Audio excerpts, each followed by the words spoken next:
This old 395 there that I bought as a part saw. The the cylinder is stripped from somebody over tightening the plug. So I'm just using my thumb to plug that hole, but she's holding pressure and it held vacuum. So that's sweet. I'll probably end up just putting an insert in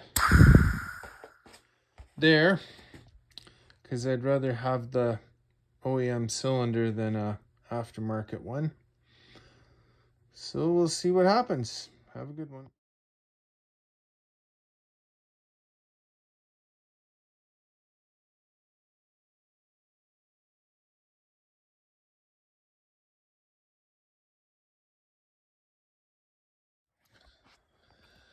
So just show you something else here with this 395 jug. But I always turn my clamp bolt the other way so that it's not running into your impulse hose. All that vibration and stuff here, they'll wear through. So if you want to save a headache, just flip that clamp up the other way around and then you can have it come up toward the cooling fin. There's lots of room for it to clear, but your impulse hose won't end up getting cut with it. So whoever rebuilt this thing in the past, they didn't let their, and it's just a orange or red RVT, but they didn't let it get tacky, so it all squeezed out, and you can see there's gobs of it in here. So this is some of the stuff that stayed, but then there'd be all around this other perimeter where it's all basically been eaten away by the fuel and gone through the cylinder. But it would have also ended up potentially in some of the bearings and through the transfer ports and along the piston and rings and all that. So just makes a mess. And this is probably from detonation. That old wear. Well, I still got my big heavy coat on. Got a bunch of gloves and stuff in my pockets here. Anyways, been going back and forth trying to decide what I'm doing on that 395. I'm gonna keep for myself for some of the bigger tree work I get into.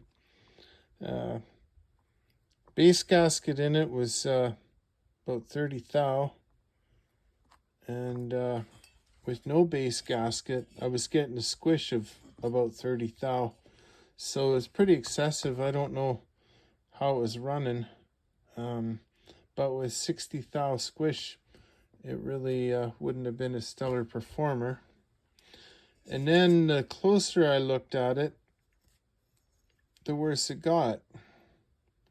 Somebody decided to do some port work on it, so they opened the intake out quite a bit, and almost looked like they were using a drill. So it's definitely not a walkerized one. So that was a mess. And then you look inside here, and they chipped the plating off and didn't chamfer any of the edges. So that's why this piston's all gouged up down low. So it's got some other pitting and stuff, which wouldn't have been a showstopper. The gasket will deal with a lot of that. I'm going to look at my timing wheel and just see what exactly they did do here. And then if I've got to turn it to reduce my squish height a bit, that's going to also increase my intake timing anyway. So I really have to watch that they didn't go too low on the bottom of the intake, because otherwise my port timing will be screwed.